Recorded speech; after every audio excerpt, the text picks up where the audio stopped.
Last week Milwaukee stopped by and dropped off a collated screw gun and one of their new jib cutout tools.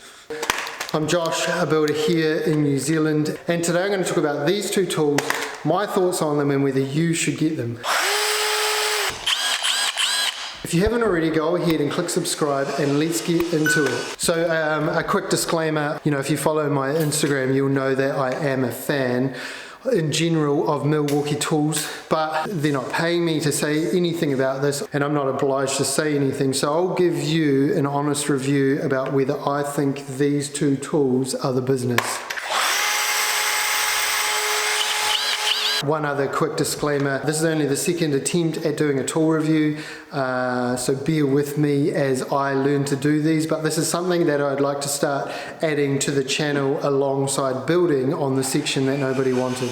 Let's start with the cutout tool. Number one, does it do what it says it's going to do? Basically, you just plunge it into the jib. You turn it on, plunge it into the jib and cut it out. One thing we did notice is that you have to hold it this way up. When you hold it this way up, the thing dances around and real hard to get an uneven cut. I think it's something to do with fighting the circular motion, but when you're working this way, it just seemed to get a nice easy cut.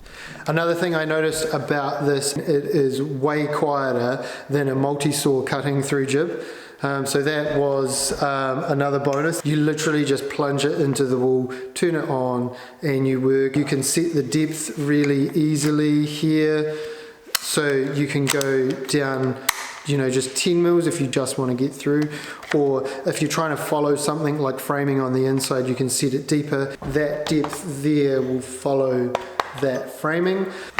It's quite a narrow build, so very nice and flush. There we've got 35 mils to the cut out from the edge of the wall, so you could get right into the corner of a cupboard or right into the internal corner of a wall if you had to.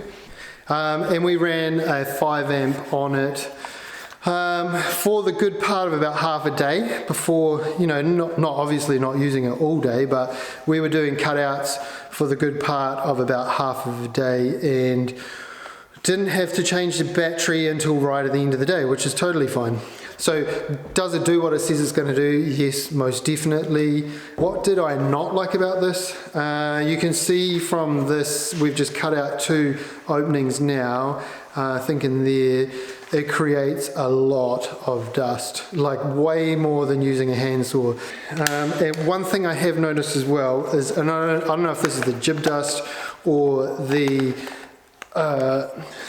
it's real tight on the battery. So I don't know if that's my batteries or the jib dust, but you're obviously getting dust right in there. So that would just be one thing, like I said before, dust goes everywhere.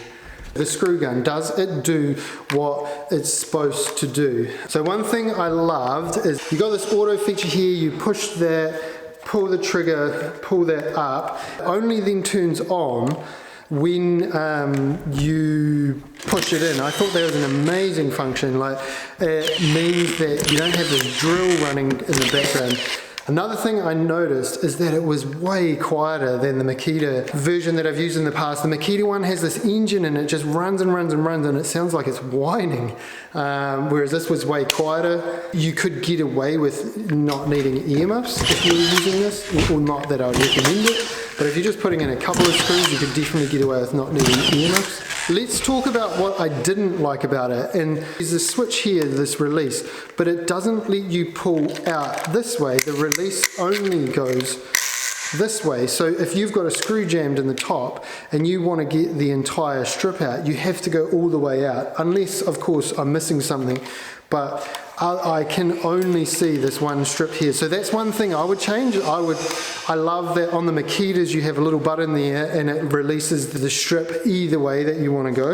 And then the other thing I noticed is that, and you might just need to adjust this here, but it did sit on the tool belt quite funny. You kind of want it to sit down like this, not like this. But that's a small thing.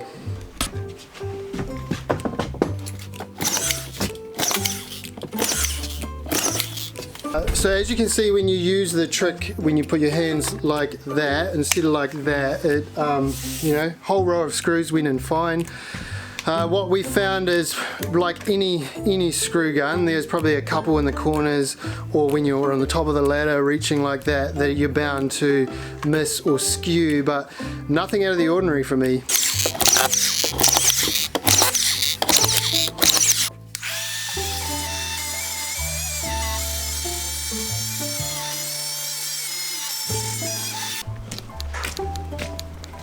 Thanks for that. No problem.